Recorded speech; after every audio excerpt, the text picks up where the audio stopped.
Hey, folks, how are you? It's Thursday night, 7 p.m., and you've tuned into Hoboken Talks.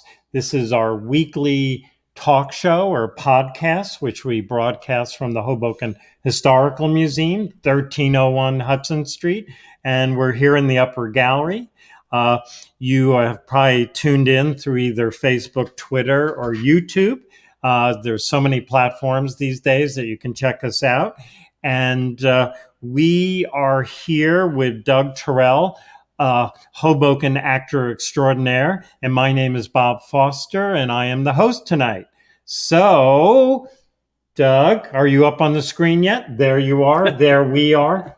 Thank you for being here. Thank you for having me. Excellent. Excellent. What do you think of this background? Oh, I love it. It's one of my favorite images when I walk by here. I always see it. It's for people who don't know. This image is outside the museum, so you always walk by and you can imagine what Hoboken was like 100 years ago. Yeah, we have there are two banners that stop people. This is one of them. And then the other is a map of Hoboken in 1947. Yep. So if people don't stop, I just say, I don't want to know that person. It's a showstopper, and we're so proud of those. I agree. As I mentioned, we invited you on here to really talk about your Hoboken experiences and also your acting and the shows that you've put together. And we have a few images to kind of give context. And I think we'll go right to that first image, which you sent us today, which we love. And it's a shot of everyone in your family in front of City Hall, your parents. And that's coming up right now. Oh. So who are these people? So these are my parents. And so the funny story about this is, so my dad is Argentinian and my mother is Colombian. And they actually met in New York and they got married. And so my father passed away 3 years ago. So for my whole life, I grew up in Texas. My whole life, I thought that they always said we were married in New York. So I just assumed they were always married in New York. So when my father passed away, my mom goes, I've got a bunch of paperwork. I don't know if you want to hold on to it from your dad. And I said, yeah, sure. Actually, he said they were married in Queens. So I was going through this paperwork. It came to Hoboken. And as I was looking at it, I saw the marriage certificate. And so when I pulled it open, it said, married in Hoboken, New Jersey. I said, this can't be right. It's got to be weird. I was completely just throwing a wicked curveball. I couldn't believe it. This can't be right. So there was another piece of document, something connected to the courthouse. I don't know if it wasn't the marriage certificate license, but it was something else that they had to get. Same thing. It had both of their names, married in Hoboken, New Jersey. So I called my mother and I said, did you get married in Hoboken? She goes, no, we got married in Queens. No, Mom, I don't think you got married in Queens. I think you got married in Hoboken. She goes, that can't be right. I'm looking at a marriage certificate right now that says Hoboken, New Jersey.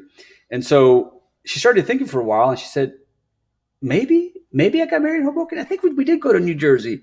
And so I went to the courthouse and I looked at it and I studied the picture and said, this is Hoboken, New Jersey. This is Hoboken Courthouse. And so I didn't find out that my parents were born in the town that my children were born in. And I came here by complete luck because when I moved from Texas, I was looking for a cheap place to find where to live with my then girlfriend, who is my wife now. And someone said, you should go try Hoboken, New Jersey. And so when I tried Hoboken, New Jersey, there was a personal trainer that gave me a piece of sheet. It says, I know a great realtor, and he'll find you a quick place. And so I never left here, and I never thought I had any roots in Hoboken. There you go. It all started in Hoboken. It started in Hoboken. I love that story. Yeah. And here's Eric Kramer, a regular listener and a longtime Hobokenite, and he's commenting, amazing story. I love stories like that. Yeah. We tend to sometimes think Hoboken is the center of the world and everything is serendipitous and connections like that. But in your case, it was true. Yeah. And I plan to take, a picture with me and my whole family exactly on the same steps. I think it's changed a little bit. I studied it not too long ago, but I don't think they have the rail in the middle. And I think they've done something on the far right of the building, with right of this picture. It's changed just a little bit. Right. But you could set this picture up now Yes. the same way. Yeah. The aluminum doors, is this 60s? What time period? 67, I think it is. Okay. 67. A lot of aluminum in the 60s. Yeah, a lot of so aluminum. I kind of nailed that as 60s. And not to obsess, but yeah. I think the railing is still there. If they took it down, it's recent. Yeah. And the front entrance of City Hall has been closed for a long time due to COVID. Right. You enter on Newark Street. So I think it'd be fun to see you recreating that photo. Yeah. Give me a call when you do it. I will. I'll take the picture. Okay. I would love to do that. Deal. That's anyway. A deal.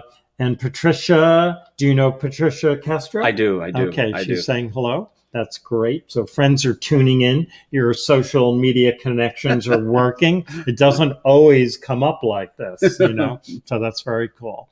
And just reminding people that actually just move into the frame a little bit. Sorry. Say, that's okay. Usually I let it go and afterwards I go, why didn't I tell them? But anyway, you can watch this program. It'll be archived on YouTube, and we probably get just as many visitors watching older shows on YouTube than we do live, but we're off to a good start here. That's great. Yeah. And that story you told about City Hall, I mean, there are so many people who've come, let's say, to New York, but they're really in New York. They're really in Hoboken. That story always resonates. I remember there was a story when we had just moved here and we were flying. Me and my then girlfriend, we were flying to Hoboken. And we were on the plane coming from Texas, and the lady goes, "Are you going there to visit?" She goes, "No, I'm actually moving. I'm moving to New York," because at that time I was trying to become a New York actor. Yeah, and it was a lady from New York. She goes, "Well, where in New York?" I said, "Well, it's actually a town called Hoboken." She goes, "Well, that's not New York, son. Yeah, that's definitely. Jersey. Those are fighting words." Yeah. I never. And she was dead serious. Sure. She goes, "That's not New York." I said, "Oh, it's close though." And she goes, "Well, yes, but you're not in New York." Right. I never forget it's sort of that. like when you're growing up in a really small town, you might say, "I'm from Houston," but you're really from, a suburb town, right? Because you figure everyone's going to. Well, it's a little bit more intense when you're from New York and Hoboken. Yeah, that is true. We joke that Hoboken is the sixth borough of Manhattan, without a doubt. And yeah. I used to get, for auditions, I used to get faster from Hoboken to Times Square than a lot of my actor friends did from Brooklyn to Times Square. Obviously, yeah. All the now time. It's Queens where everyone is. Yeah. So Everyone's moved they to have Queens. a longer commute. They have a longer commute. So it gives you a little edge for and that the F train, audition. as is the worst train in all of New York. Goes forever. Goes forever. Definitely. So I guess, you've been in Hoboken like 20 years or so. Yeah. And what was that like when you first came here? So I came here in 2000 and came here as an actor trying to, find his roots, find his way. And I was, my side job was personal trainer, and I was working in the World Trade Towers. So I think I'm trying to do the math, but September, I came here in September. I was only here like maybe 5 months, 6 months. So December. So when 9/11 happened, that was my first experience. That was my first really intense experience of coming to New York. And I just remember thinking, I was in the North Towers, coming out of the North Towers. I used to work on Whitehall Street. And so I remember coming out of the North Towers, and everybody knows the story. When we didn't know what the first plane was, but then the second plane hit. Plane hit around 9:15, I think it was, or 9:30, and then everybody knew what was up. But I remember thinking, probably should have stayed back in Texas, because I remember clearly like, wow, this is kind of intense. This is more than I could have ever imagined. More, obviously, the whole world could have ever imagined. But and so that was my, that was my really kind of my baptism into the Northeast was 9/11, and very intense time. It is, and it's weird because when you live in Hoboken, if I'm correct, I think more people perish in the World Trade Towers out of the 6 boroughs who lived in Hoboken than any of the other boroughs. And so by being a Hoboken resident and living through that, 9/11 is really, it's etched into your soul in a way. It's like a tattoo. It's just all New Yorkers, when you see a blue sky, like 9/11, on the day of 9/11, you always remember 9/11. I hate to say it, but just like today, beautiful day, a little chill in the air. You look up in the sky, you don't see a cloud, and you think of 9/11. Right. And so when you come from Hoboken, Hoboken is so integral and it's so connected to what happened on that day because, it's right across the river. You always see the Freedom Tower. And then when you're walking on Frank Sinatra Park, everything is facing, where it used to be. So it's a very deep memory for the country, but definitely for Hobokeners, I believe. And for me, it's something that I will never forget. Sure. It really depends, I think, on your age. Like, how will we think of COVID, what we just went through? Yeah. Obviously, if you had people who, fell ill or succumbed to that. And if you're older, it's things like assassination of Martin Luther King and John F. Kennedy. So there's been, this generation, someone in their 80s has really gone through a lot, but, you're a younger guy, so definitely. What was great about, though, what I do remember, which is very different from today with 9/11, was everyone was on the same team after 9/11. Everyone was always, I just remember very clearly people always going, do you need something? Can I help you with something? Are you okay? Are you in the city? Do you have family in the city? I'll drive you all around. Because after 9/11, they blocked off 34th Street all the way down south. So if you had to get in the city and you didn't have a car, you needed to find a way because the ferries weren't going in. So you needed a car. So people would always, and then on the West Side Highway, I remember just, always, firemen and cop cars going back and forth. You could just hear the sirens going, woo, woo, woo. And everyone was always the American flag. And it was a horrific event, obviously, but it was, it's a 180 where we are today, Sure. And so I'm nostalgic for those days when we were all holding hands together. Mm-hmm. Of course, I left out Storm Sandy as a big event here in Hoboken in 2012. True. In October. Okay, so the acting, so much of your acting are one-person shows that reference military service. Mm-hmm. And, Hoboken, we chose our background here as World War I. And I thought might be interesting to see, some of our viewers are familiar, but we do have quite an interesting set of slides from the World War I period. And we're going to bring them up in a moment. Sorry, Rand. I do want to thank Rand Hoppe, who is our producer and executive producer and designer for this show. And he is the man behind the curtain and makes it happen. That's a great shot. I'm a little out of sequence here, but this was a shot I think we took when you participated with your family for Memorial Day. Yeah. Right? That's a great shot. I didn't notice how pretty that picture is. I agree. I took it, but no, I'm just kidding. Anyway. I think you did, though, right? Yeah, you did. It was on my cell phone, unless I handed it to someone to take the picture. And then we've picked these pictures because they are kind of landmarks in Hoboken. So here's a school group that's visiting Elysian Park. And in the background is one of the nicest World War I memorials in the country. I'm going to go out on the limb and say that. And I know when you do your shows, you like to tell stories. Yeah. And this is the type of statue that's not allegorical. It's realistic. Yep. And it kind of tells a story. And it's really celebrating the return of veterans. It goes back to when the claim was it was the war to end all wars. Right. They didn't call it World War I because II had not happened. And that's a kind of a downer story. And of course, we've continued to have wars around the world. And then, I don't know. Do you know that Wilson visited? Yeah, I do. You do, Woodrow yeah. Wilson, yeah. Yeah, President Wilson. For a sitting president to visit Hoboken, very unusual. Well, and he's here because he's really getting on one of the ships to go sort of negotiate the Versailles Treaty. That's right. I think he came here twice, and that's on Washington Street. And it's kind of hard to see, but in the background, that sign that Rand's mousing, that is now Carlos Bakery. Is that really? Yeah, Really? Yeah.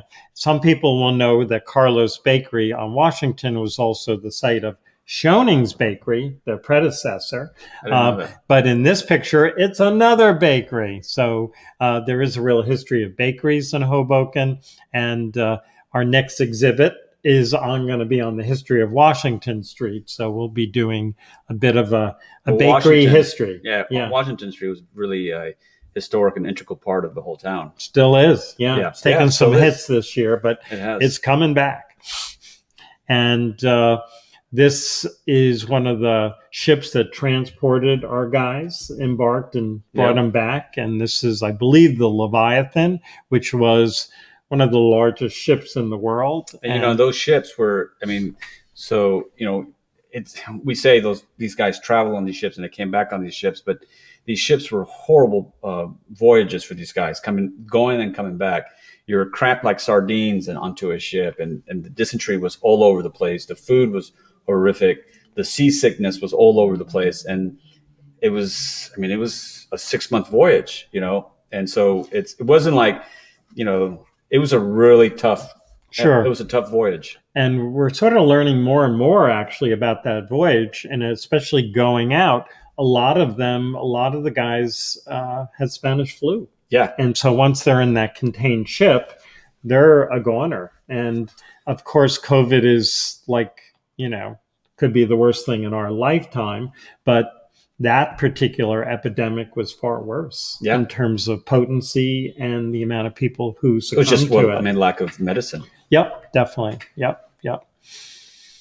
So a few more World War I. We'll get to the theater in a little bit. No, great. But World War I, was very well documented in Hoboken. I mean, probably they were talking about New York. This all happened in New York, but it was like Hoboken, just like your parents' marriage, thinking it was New York. But many of the World War I staging events happened here. So this is a stereo card, which many people not have experienced, but it was the way you would view things to give a three-dimensional feel. And it actually does a great job. We're not seeing it that way. So it's a double image. And this is, they're bringing home the wounded, and they are using Hoboken ferries to do so. If it was today, it would be New York Waterway ferries, I guess. So, a parade down Washington Street. We get into World War I pretty late. And by the time we do, it was really considered patriotic to do so. Yeah. So here's the women. And then we do in our archives, most of these pictures, I'm doing a little push for the museum's archive, which Rand is in charge of. And these are all images from the archive. And this is of a woman that we have her diaries and her, shall we say, outfit. She worked for the Red Cross and other relief organizations in World War I. And they were very, the Red Cross ladies, who, especially the ones who were serving, who were helping them, were caring for the men and the wounded over there in France and in Germany, were very brave women. Yep. And usually, not too much spotlight put on them. This happens to be Florence Miller, whose efforts were more, shall we say, in Hoboken, and would report at all hours when ships were going out, and was kind of on a hospitality detail, I would say, on there. And Ted Rowland's great photo. Ted is one of our board members. Thanks for signing in. And these are, obviously a sad photo. This is another president, President Harding, and this was an event that happened, I believe, on Pier C, which is sort of where our, public amenity pier is down by Sinatra Park, but it was a different configuration. And these are draped coffins that came in on a special ship to honor those that were died. And we recently had a ceremony in Hoboken in May that kind of honored that event, because this is happening, I think the war is over in 1918. Yeah, so most people don't know that it ended in Veterans Day is Armistice Day. It's a signing of the ending of the First World War, which is on November 11th, ended at 11 a.m. on 1918. Right. And this picture is several years later. because there was a different way of, shall we say, honoring veterans who died in service. Many of them were buried in France, but then there was an opportunity to bring them home. So this is like 4 years later, Oh, wow. 22.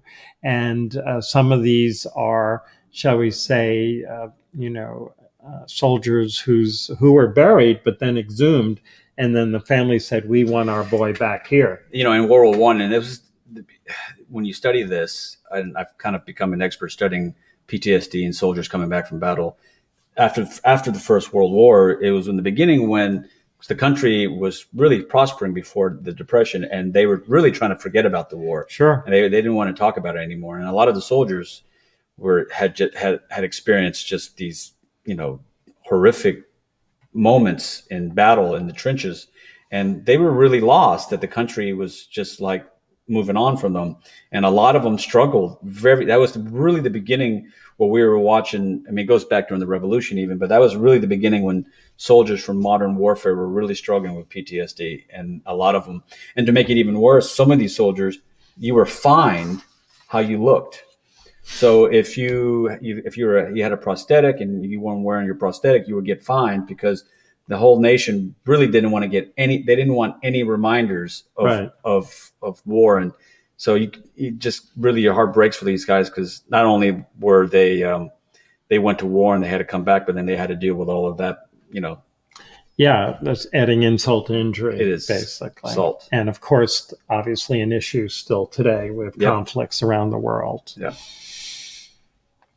Okay, now I've been talking too much, I admit it, but I love discussing World War I So do I. in Hoboken, I love and it. I know you do too. So tell us a little bit how you got into the acting gig, and then sort of, I'm going to almost say, specialized with creating these narratives about war experiences. Well, I got into acting late in my life. I was trying to impress a girl. It's the old cliche story. I got into college. I didn't act in high school or anything. And I got into college, and I was trying to impress a girl that I had a big crush on. And someone said, "Hey, there's an audition."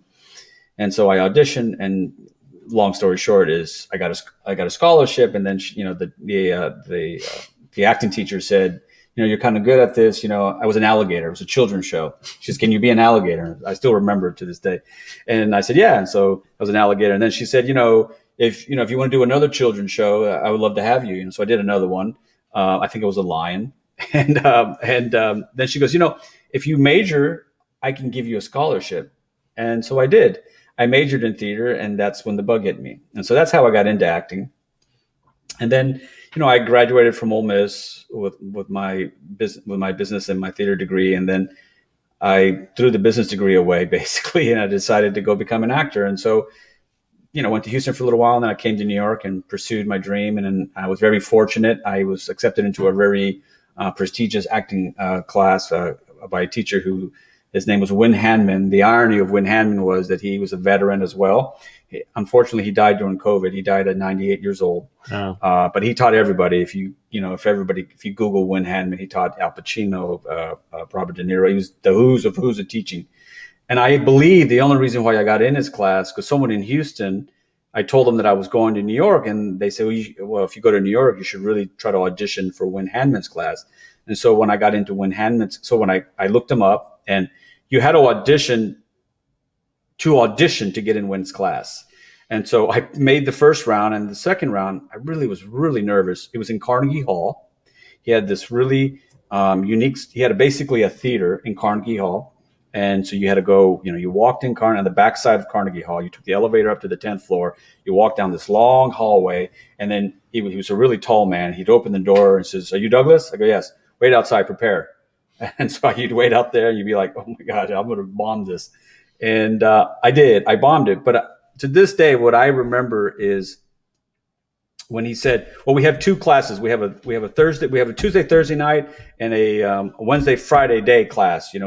If those are the only times, I think I only have a Thursday night class available for you if you get in." And I said, "Yes, sir." And I remember clearly going, "Yes, sir. That would be fine, sir." And I had a horrible audition. I really thought that I didn't get in, and I got in. And people say that he saw something in me, but I believe because he was a veteran and dealing with only so many actors, and me coming from Texas, I think he was like, "Well, I haven't heard Sir in a while. I'm gonna take little memory jolt I'm there. gonna memory Joel. I'm gonna take a chance on this kid." Right. And he was the type of teacher that he would give you material, and he would always try to make you find character. He wanted you to work organically. Who was the person? You know, what made them tick. So again, the irony was that he would give me these books called From Company K, and they were letters written by a World War II vet. And he would say, you know, memorize these and do them again, then memorize this. And I kept doing these Company Ks over and over. And I studied with him for 3 years, and he was always giving me the Company K monologues. And he just said, you know, these things fit on you really well, Doug. You know, I didn't think anything of it, you know, because they fit you really well. And I was always kind of a very aggressive type of an actor, so it kind of worked. So, but his teachings on how to find character and how to, you know, when you grab the letter and who they were, where they come from, how they walked, how they talked, basically was the blueprint how to create solo shows. And so as an actor, as I was going through my career and I was trying to figure out, you know, I need to create a vehicle for myself that will open doors for me and that also is the kind of material that I want to do. I started looking into history. So coming out of 9/11, I was very affected by 9/11 patriotically. So to me, it moved me a lot. And my father was very patriotic because my father was, he was Jewish and he was always he's the typical immigrant who was very grateful for America for what it did for ending the Holocaust. So he kind of instilled patriotism in me. And so after 9/11, I kind of wanted to do something as well. And so I said, I'm going to create a project, you know, and I want to remind people how beautiful America is. So I started going to the New York Public Library and kind of collecting letters from the American Revolution. And they weren't really going anywhere. And so, you know, fast forward to the whole process, I finally found a director. His name is Patrick Lillis. And I had all these letters. And by 2006 and 7, I was like, I had like over, you know, hundreds of letters. He says, what do you want to do with these? I don't know. I need to do something with these. And so I basically memorized the monologue and he liked it and we crafted the show. And from there is when the play kind of exploded. And I performed it I went through many different journeys. I met many different directors and worked with a lot of different classes and I didn't know what I was doing. I even worked with Craig Lucas, who wrote Prelude to the Kiss. And he was like, I said, you know, I don't know what to do. I've got all these veteran letters and I want to tell this story. And I'm really, you know, I really want to do this. And he was like, I thought it was a play at first. He says, I don't think you have a play, Doug. I think what you have is a solo show. And so he was the beginning that said, a solo show? I can't do that. I can't do a solo. I'm the only one on stage. Right. And so I I finally memorized a piece and I showed my director, Patrick Lillis, and he said, I really like that. And do you have any more? I go, yeah, I got plenty more. And so we worked on it and we found balance in the play. We found different pieces and we finally put it together. And it was in 2014, we were working together. In 2015, I did it at the Bauer Poetry Club. I don't know if you know that club. I don't. It's a very famous, it was a beat poet club from Lower East Side Manhattan, very famous. It was like there in the 50s and 60s. It's a beautiful space when you go in there. Is it still there? Yeah, it's still there. It's still there. Bowery's gone through a lot of changes. Yeah, it's one of the few last remaining things of the Beat Poet Society.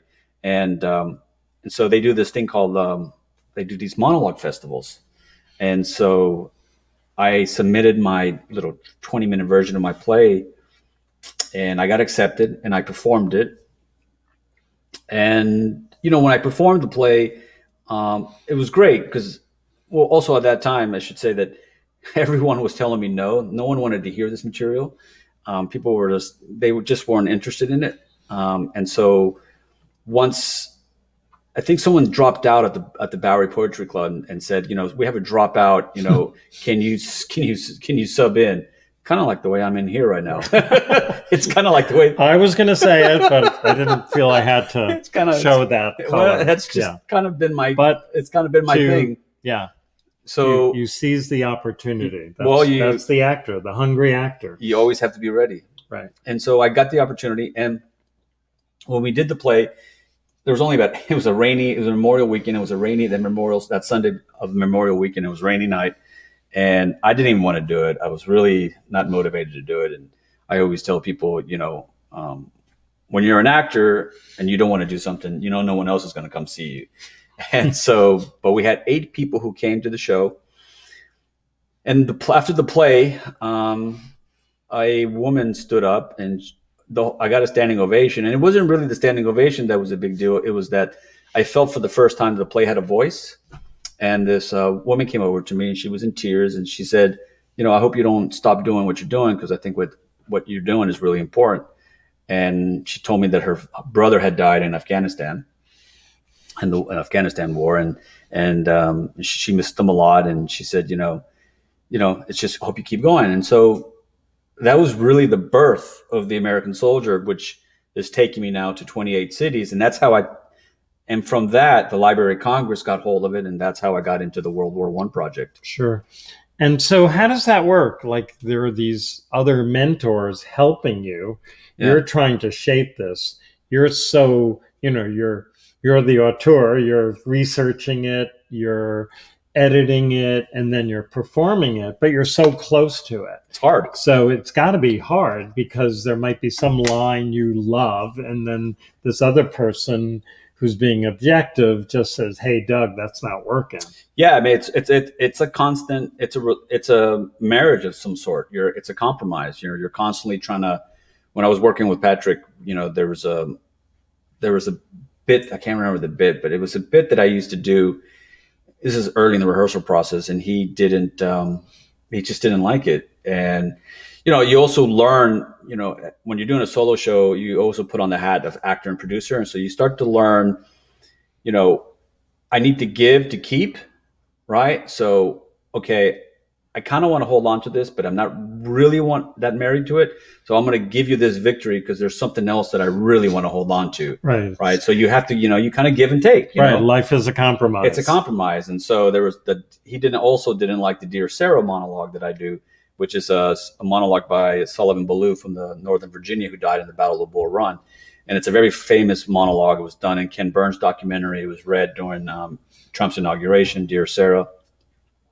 The indications are strong that we might be moving in a few days, perhaps tomorrow. And so I wanted to do that monologue. I was like, I don't want to let it go. And so by saying, so that you just, and sometimes you treat people with respect, but you're allowed to have heated conversations, but you leave basically you leave in good terms, right? And these are so these other mentors are donating their time because they respect you, or no.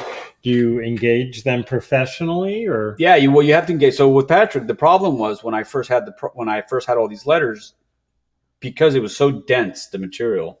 It was so dense that at one point I threw the stuff in the trash can. I was so frustrated. And my wife says, "You're not throwing that in the trash can." Because I couldn't find a director and no one knew what to do. And I had spent probably, I was really affected after 9/11. So after 2005, I was literally going to the New York Public Library for about 4 years researching letters nonstop from the revolution all the way through Vietnam and Korea. So, I mean, I have a stack of stuff and I didn't know. And all of it is really fascinating. All of it's really interesting. But, what do you do? How do you basically boil it down to something that's really interesting? And so sometimes what happens is you get paralysis by analysis because you don't know what you're doing.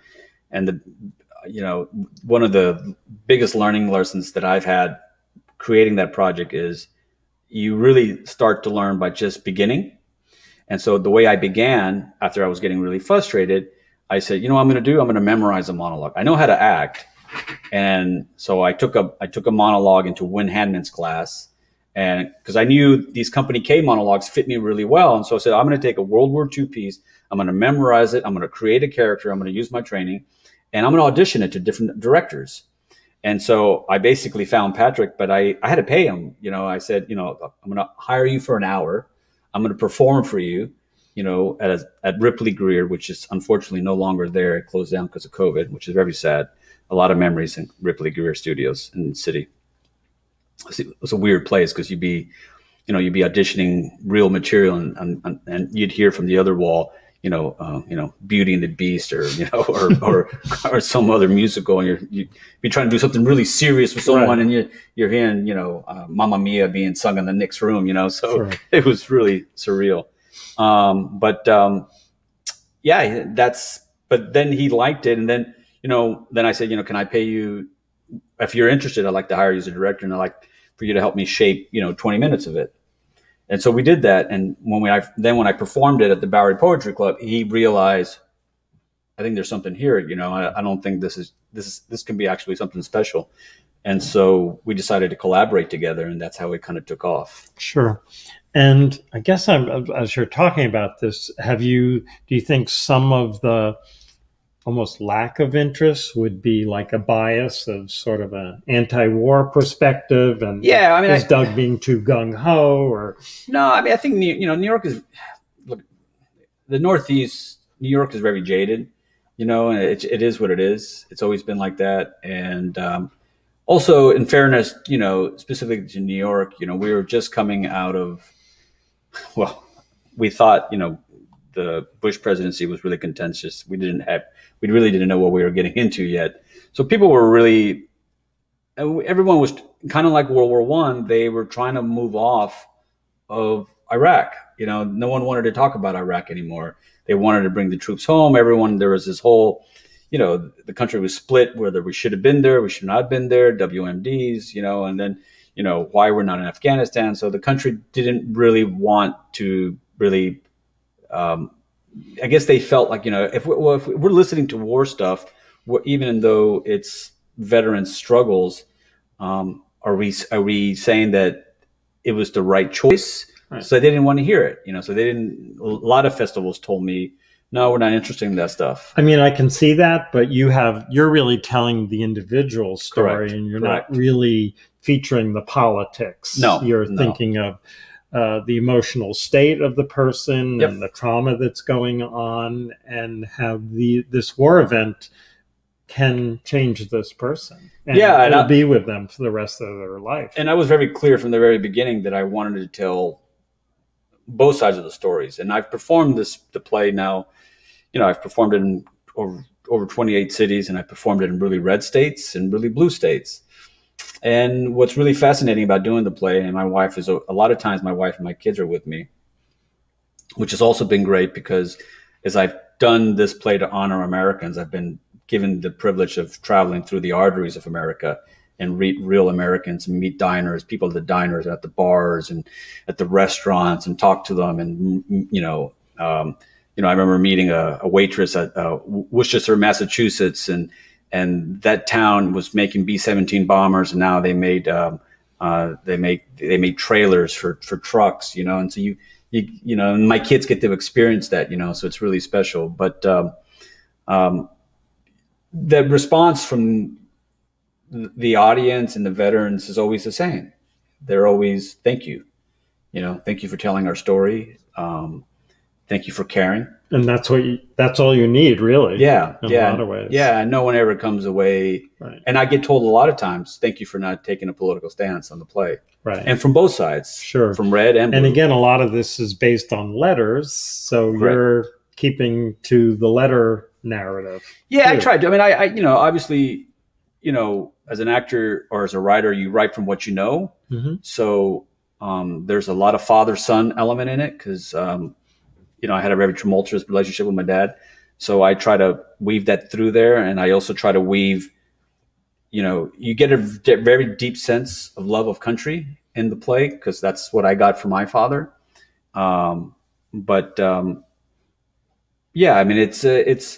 for me, it's an opportunity to remind people that, it's a beautiful country.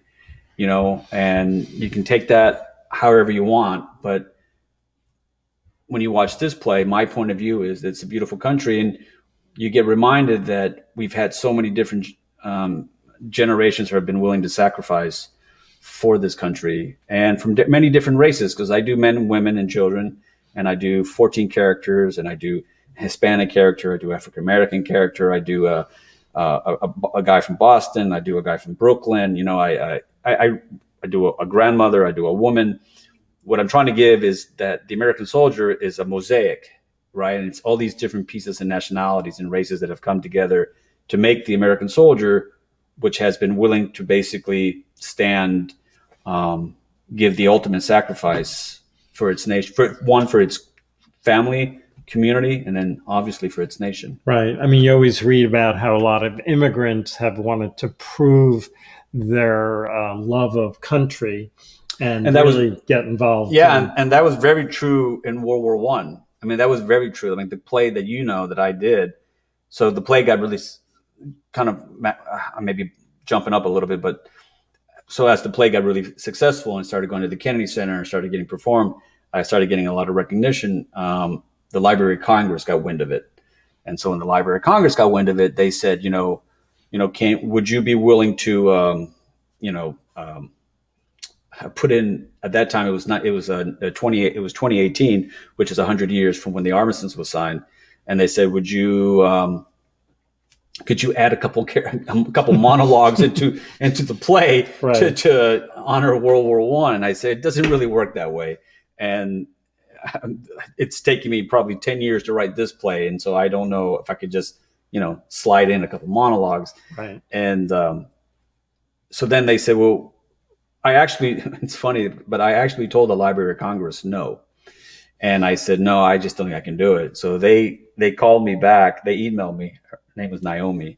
And she said, we were thinking, we'd be willing to pay you to write a play for us. All right. And I said, well, I even said, let me think about it. Right. And then your wife said. My wife said, if the Library of Congress says to write a play, you write a play. Right. And so I did. And so they gave me a diary of a gentleman named Irving Greenwald.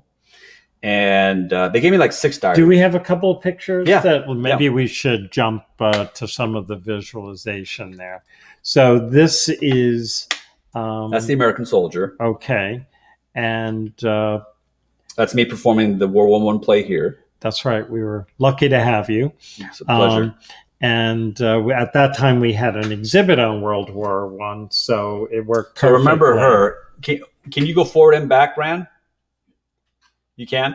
So yeah, go keep going forward. We may have changed order a little bit. Okay. That's okay. So we'll go back then. So that woman there. That's in the museum. That's in the museum. The exhibit backdrop. So I was given this. We don't have a picture of him, right? No, I don't think so. Okay. So I was given. Although isn't he in the background of the photo before this, the black and white? Isn't that him or not? No. Okay. I was thinking the actual soldier. Oh, okay. Irving Greenwald. So right. they gave me 6 diaries to read at. And right. This is the Library of Congress. Library of Congress. Right. And so the only diary that was digitized was Irving's. And, I was like, okay, well, I'm definitely going to pick this one because this one's digitized. Right. And as I read it, it was the most poetic thing I've ever read. This guy was he was a Hungarian Jew from the Upper East Side. He had a apprentice shop on I still remember the lines, 22 East 70th Street. and he when he was a Hungarian Jew. So when I read his material, I was like, God, this guy's he's amazing. And he had a wife who was pregnant, and his whole goal when he was getting drafted was to see his baby girl be born, and that was his only goal. And throughout the whole diary, that's all he talks about.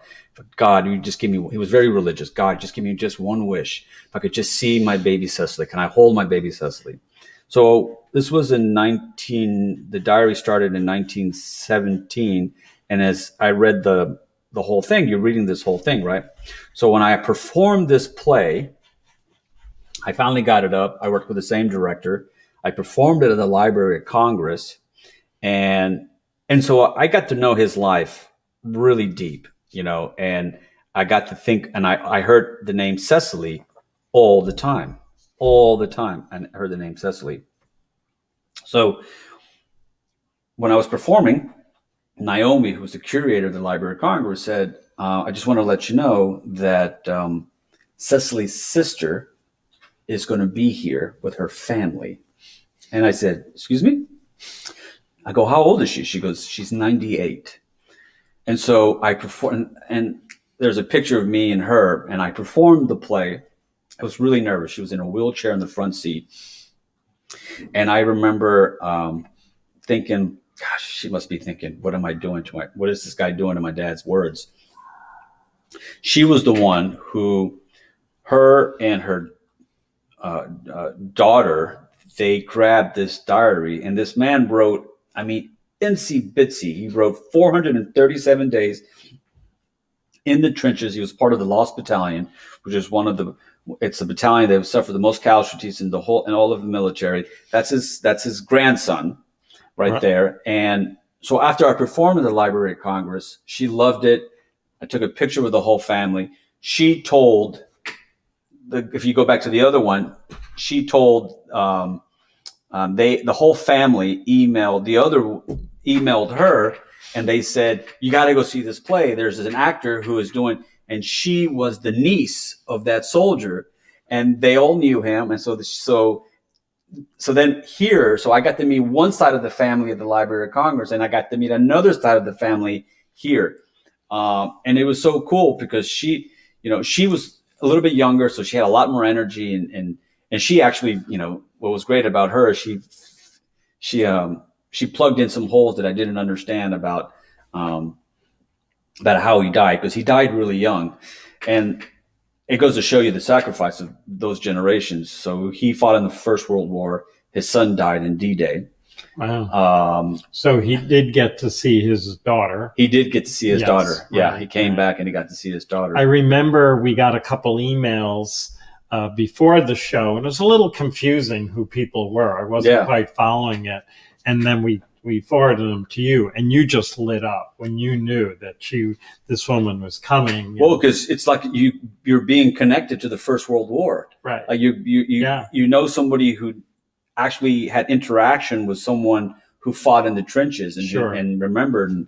And you're using his words, his actual words. And that play was, 90% of the whole play was literally his words. And they were the most poetic things I've ever heard, And so it was to this day, it's one of it was a hard project, but and what's really cool is the family who saw me at the Library of Congress, they're from New Hampshire. So when I did The American Soldier again in New Hampshire, I've done the play in New Hampshire probably 3 times now. They've seen the play every time, and they always bring a new family member to see the play. And so I've been connected with them on social media and in emails. Cool. And so I've gotten really connected with this family. I remember when you did it at the museum, and you brought in a woman who was kind of the director, right? Do you remember? Yeah, she was my lighting designer. Okay, she did a great job. Yeah, she was great. And we'll see some other pictures later. The lighting is such an important element too. It's huge. Right?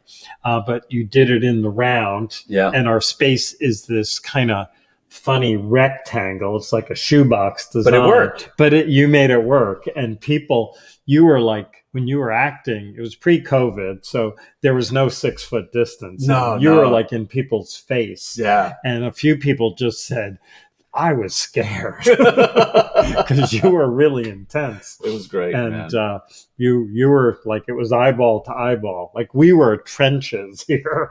And I'll never forget it. It was a great event, and I'm glad I did it. And I'm glad you said yes. Sure. And, and you reached out to me. I think I reached out to you. I can't remember, because I had this great idea of doing it. Because I'm like you. I can talk about history for days. Mm-hmm. I just love it. And so what's the building where the middle school is? The old It's like an old Demarest or Demarest, yeah. So my oh, that's right. We were going to do it in Demarest. And I thought, great, because I think that building is Yeah. First World War era, Sure. right? Yeah. And Most of the schools are. Yeah. So I was like, let's do it there, and then, but you were right, trying to get anything done out of there was like, dealing with the government or something. It was ridiculous. So this was much better. Right. Well, we got it done. We did. Yeah, we did. And we left definitely. a memory. Sure. That's his grandson. Right. They were so happy. Oh, they were so great. And they lived in New Hampshire. Yeah. They came from New Hampshire down to little Hoboken. I know. They probably thought it was New York, right? They were great. He's great too. And he was very nice guy. He wrote me a really beautiful email. Oh, great. And I took some images just of, I hired a photographer, and I kind of wanted to create what it was like for these guys going away and kind of trying to give some ideas. And I get really turned on when it comes to history. I mean, I could study it. I could talk about it. I could do it all day long. Which to me, which was really painful during the whole, during COVID and the protests and the tearing down of the statues, because I just felt people didn't really understand what they were doing. And I just felt like I wish they understood the history a little bit deeper. It's a tough one. You can see both points of view, Yeah. and I can't say there's a right decision. No. It's all perspective. But when you know history, it's hard to digest. Right. I've gone on both sides, both camps, and can't say I'm happy either camp. But anyway, these shots are amazing. So you wore authentic jacket. Yeah, I think you loaned me. I think that's one of the museum's archive items. That's an actual. Sorry, Rand. He said he was not going to go into an unsafe environment with that jacket. Oh, no, I'm just kidding. No. Just go back to the other. So those last three shots were kind of filmed around Hoboken. Yeah, Hoboken, right here in the alley. Yeah, so you pick great locations. Yeah. All those streets and because you really get, if you look at the alley, I mean, you really get, the alley, that alley has been here for, 1800s, Right. So and you see the cobblestone. So you could imagine that, these guys at one point coming home with their bags, and that's an actual World War I bag. Yeah, that's Court Street. And I always say that if you go there, especially at night, you can hear the horse hooves going down, coming out of the stables. You know what? You're right. And if they're ever shooting a film and they needed a great location, Court Street is the way to go. Yeah. Don't really have to dress. Well, I mean, I was so again, I love history so much. So I was so moved that when I shot my TV series, I made a very specific choice to find these really historical markers that I could shoot the film series in. And I just love this image because, if you were to add some grain to that image, you would think that was 100 years old. True. And these days, of all the apps, it's pretty easy to do. The photographer who shot this, she played around and she gave me a copy really old. She'd messed with it. And it was so cool looking. Right. Favorite street in town. And then down by the train station, and kind of nicely interpreted with clock tower reflection. Yeah, it's pretty cool. And you can see me holding the clock. It's, hopefully with storm resiliency, we will not see those puddles anymore. It's actually the lowest point of Hoboken, I think. Is it really? Yeah, geographically. So I think that was just it does rain flood. There, No, I'm sure it was, but it's there. Yeah.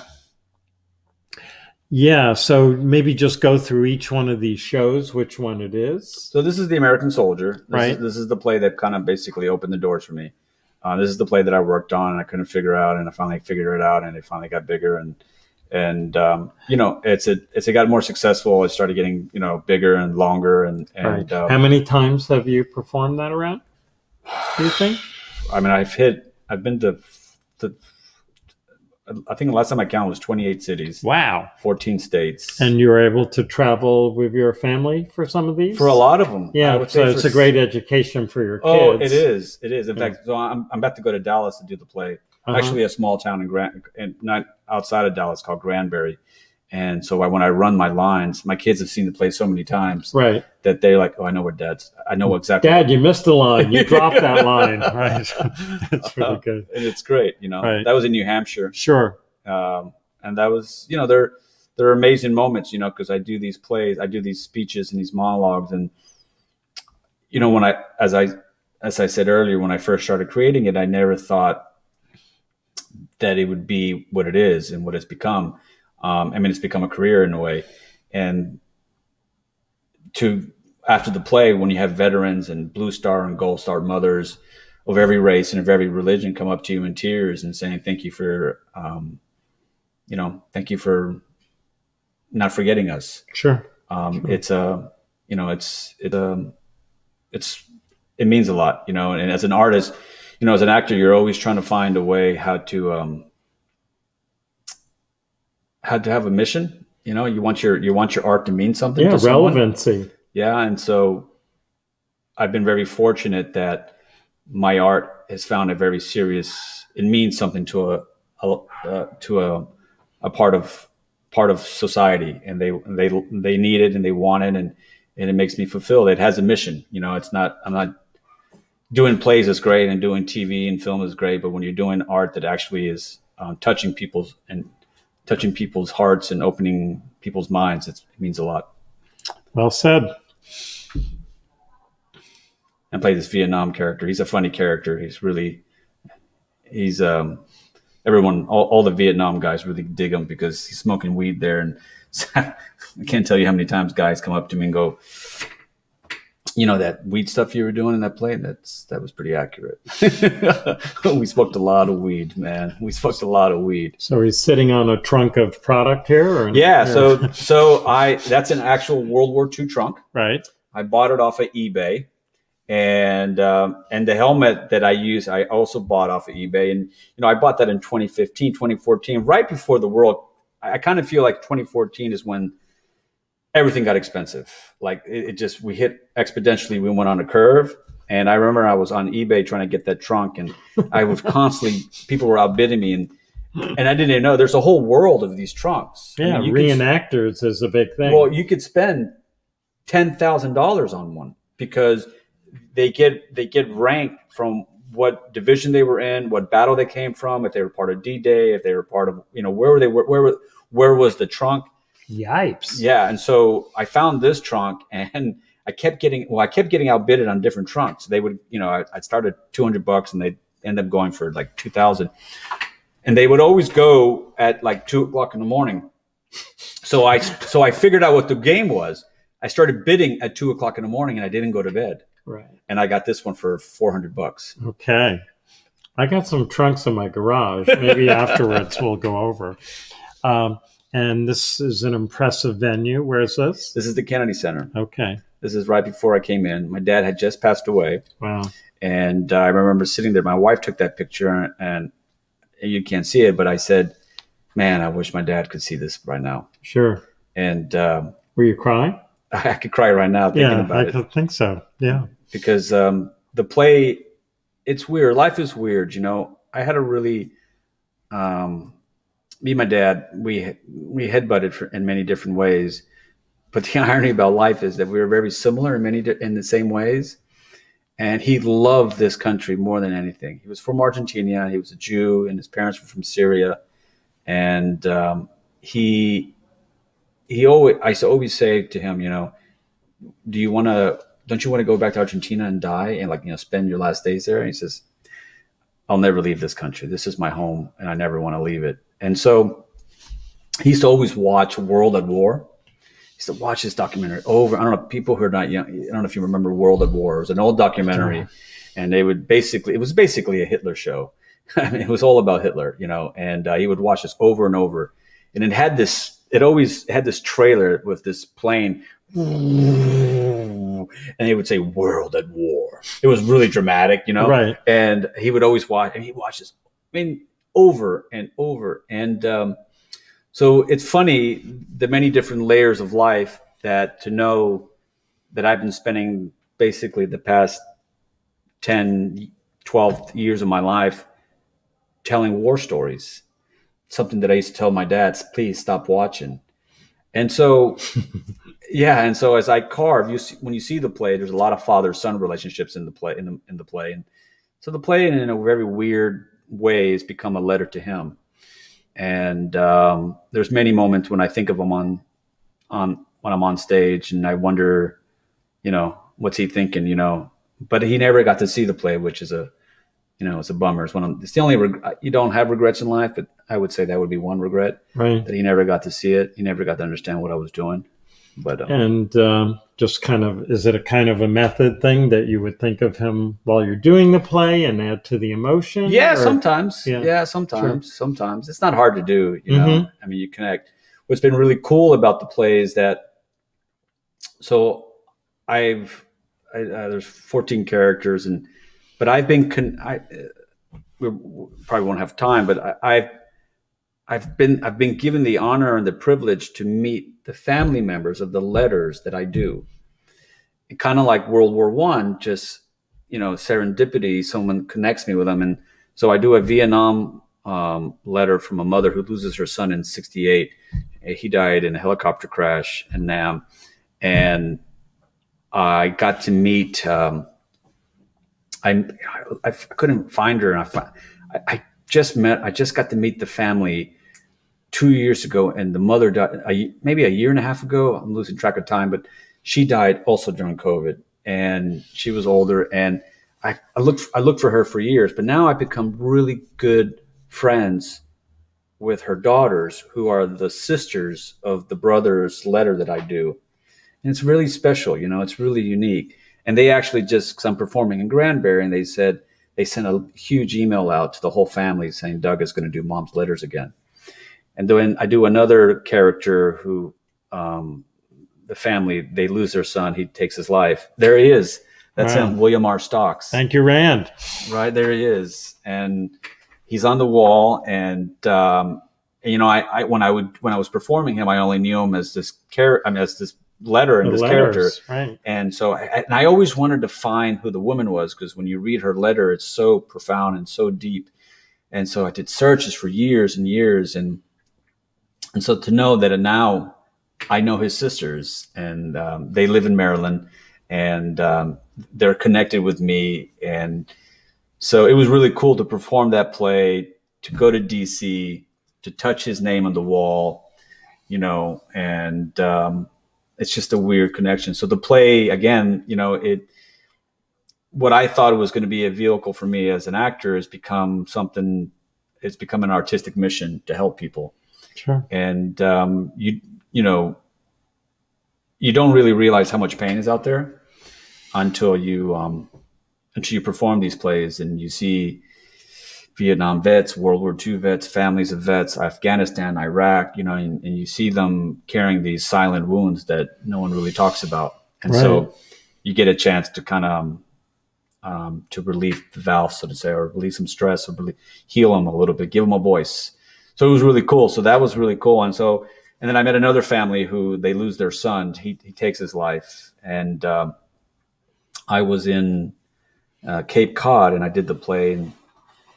And someone would always stand up and say, I know that letter. That's my letter. And I would be like really freaked out, like, oh, like, shoot, am I doing your family's letter without me knowing, Did I get confused? Well, or just did I by chance, right. Am I doing your letter and I didn't, but it's never accurate. It's always like, no, that was like, this is exactly what my grandfather said, or it's exactly like my brother said, whatever.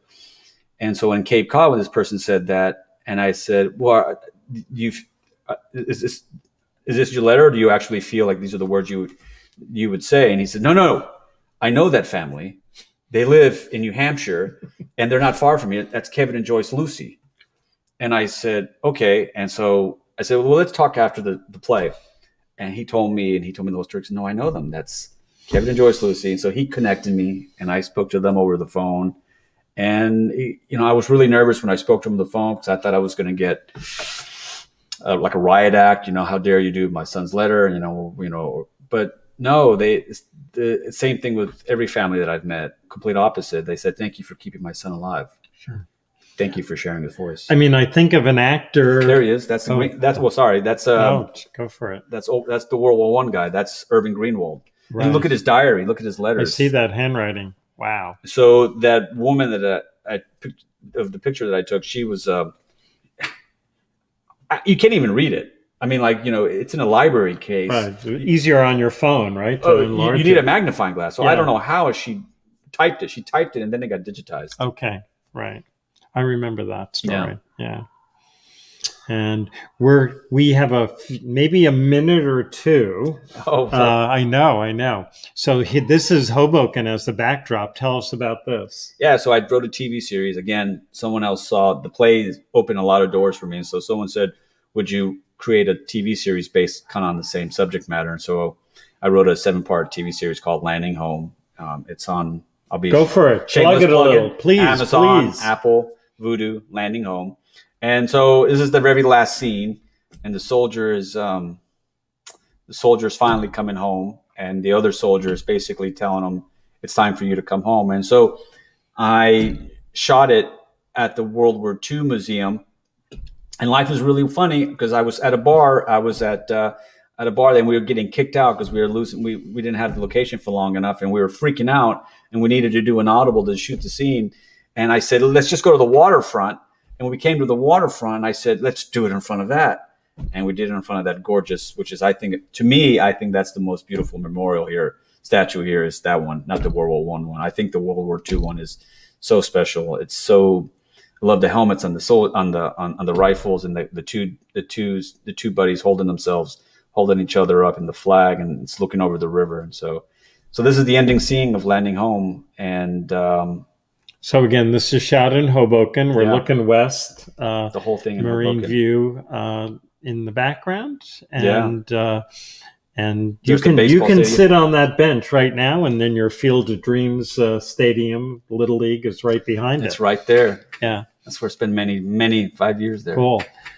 So, any last words, Douglas Taurel? No, I think. Well, thank you. Sure. I think what you do is very special. Thank you. Appreciate that. I think the museum, I think more people should come to this museum and learn the history of it. Yeah. We're open 6 days a week, and we'd love to see real people and eyeball and share the history of the town. And it's a very unique town. It's a very, I'm getting emotional because I might be leaving the town. So to spend 21 years here and to know the charm of it and it's a weird town because it gets inside you, Mm-hmm. It gets inside you. Sure. I'm going to miss the heck out of it. Right. It's people. It's people, but it's different because, everyone thinks New York's got all this history, but Hoboken has just as much history, and we're connected to New York too. Yeah. But we have a little more space to breathe. Yeah. And we probably get to know people a little better here. Yeah. It's really cool. I especially liked how you talked about connecting with the people from the letters. And it kind of reminded me of almost like finding, if you were adopted and finding your, birth parents or something. It's surreal. Yeah. I mean, it's surreal because you're reading words and you're trying to imagine a face and a body with it. And then when you meet that face and body, you're like, this is a real human. Most people think that actors sort of not get off, but just are so appreciative of the applause, which is one thing. It's adrenaline and affirmation. But meeting those people who are saying you're giving a voice to grandpa or more recent is amazing. It is. And the Irving Greenwald family, because I had a lot of holes that I couldn't plug in from the diary because you only get so much. And so I said, is there any way, could you send me, I didn't have any pictures of what his wife looked like, and Leah. And I said, "You send me some pictures of Leah. I got to know what Leah looks like." And so they would send me pictures of Leah. Can you send me some pictures of Irving not in his uniform? Right. I've only seen that one picture. Sure. And so they sent me pictures of him at the beach, and he was and then what I didn't know, he was a really tall man. He was like 6'2", 6'3", which must have been really hard to be in a trench that tall. Yeah, so. Definitely. Right. Well, anyway, I thought we were ending, and then I just said, wow, I got to just recognize that affirmation and relevancy that you feel when you meet these people. I do. And it's different. With every single one. Yeah, very cool. One. I'm just going to shake your hand. I'm just going to do a little thank yous to folks at this time. Oh, Erica Taurel, love your dad. This is Austin. Okay, cool. Oh, boy. So this program, we always like to thank a few people at the end and also acknowledge who's coming up. Next week, Thursday at 7 p.m., we'll be introducing artist extraordinaire Lou Carbone and coffee house expert. And he'll be interviewed by Pamela Strell, who'll be the first-time host. And then following the next week will be artist Liz Cohen, will be interviewed by the museum's own Bill Curran. So we got some good programs coming up. We also acknowledge Donald Shackett, who was able to put funds in estate planning, which came to the museum and many other organizations in Hoboken, which is an incredible gift. And then our main our main benefactor is the Applied Company here in Hoboken, and a special shout out to Joe Barry, the patriarch, and his son Michael, and have given us this incredible space and this opportunities. And remember that this episode can be watched on YouTube on the museum's History channel. And also happy to report that we just received a nice grant from the New Jersey Historical Commission, which will allow us to sort of upgrade our technology for this and better lighting and take care of us, for the next year or so with that funding. So good night, everyone. Thank you, Douglas Taurel. Also, yes, I always forget to plug the museum a bit, but we do have this great exhibit in the upper gallery by Gary Spector. It'll continue until July 4th. And of course, our mainstay exhibit downstairs on the history of Hudson County through our postcard collection will also be up until July 4th. We will be changing our exhibit to ping pong. No, just kidding.